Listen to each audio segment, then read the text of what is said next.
many times throughout COVID, and I think there were actors who were, again, you could tell were trying to do a good job. I think that Director Redfield was one of those folks, and certainly was sidelined immediately by the Biden team. I think he was immediately moved out. I don't know if that was timing, but he was the head of the CDC, and he testified yesterday under oath on the origins of COVID.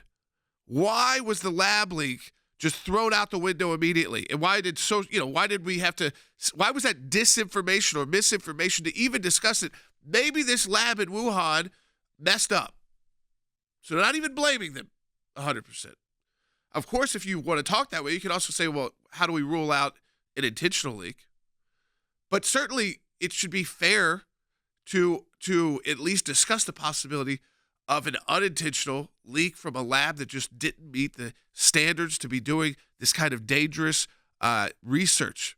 I mean, playing with death, literally, with the gain-of-function research.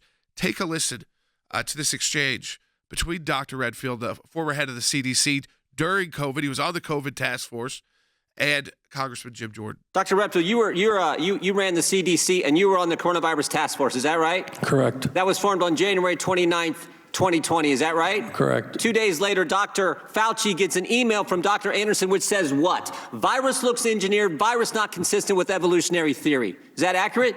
That's my understanding. Next day, I know. Did he share that email with you, by the way, Dr. Redfield? No. As a member of the task force, as a head of CDC, did he share that email with you? No. Okay. Next day, February 1st, Dr. Gary sends Dr. Fauci another email. That email says, I don't know how this happens in nature, but it would be easy to do in a lab. Did he share that email with you, Dr. Redfield? No. You didn't see either one of those emails, even though you're head of CDC, even though you're on the coronavirus task force that had been formed just 3 days earlier. No.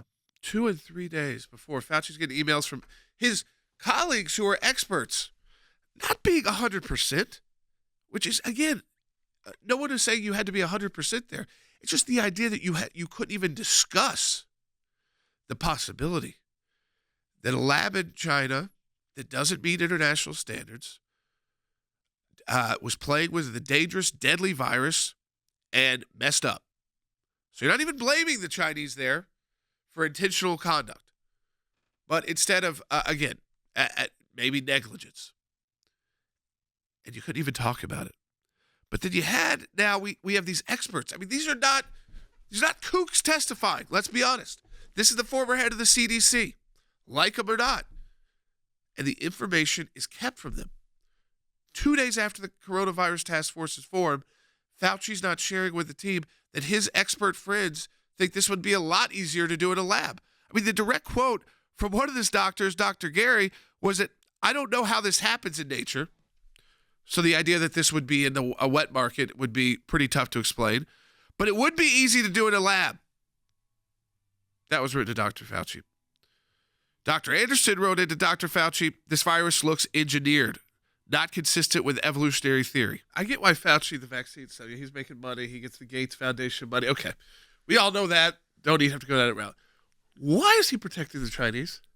Because so far we haven't figured out. We know that he tried to send some money over there. Yeah, there's funding. It wasn't things, a right? lot of money. Okay, I mean, it was like remember. $30,000 and $40,000, maybe a few $100,000. But it didn't like he was getting it. Now I want to know what companies he's on the getting back. What was paid from the Chinese? Yeah, if you're hiding this stuff, you know most medications made there. Well, you're not hiding it for no reason, right? There's got to be, and this was not about the vaccine. There's some reason he didn't want the world, not just the American people, but the world, to think that it was potentially the Chinese. Maybe or is it just he doesn't want science? Maybe it is because he did allow the funding to go there. Yeah, and it, even if it's a little bit. At the backstage, it might just be that it looked like he supported some money, which went towards this research. Yeah. That's the best you can think of, right? But none of it's acceptable. Because if you're that compromised and you're the head doctor at NIH, and you have to think like, I'm glad that we've come out of it. But we all know now that if these are lab created and these Chinese governments know what they can do to the world, the idea that it could happen again is much more likely. I feel like they always say like this is 100 years into right. this. And that's if it happened in nature. That's if it's which we now know is unlikely. Unlikely the case that's what happened. 100% switch.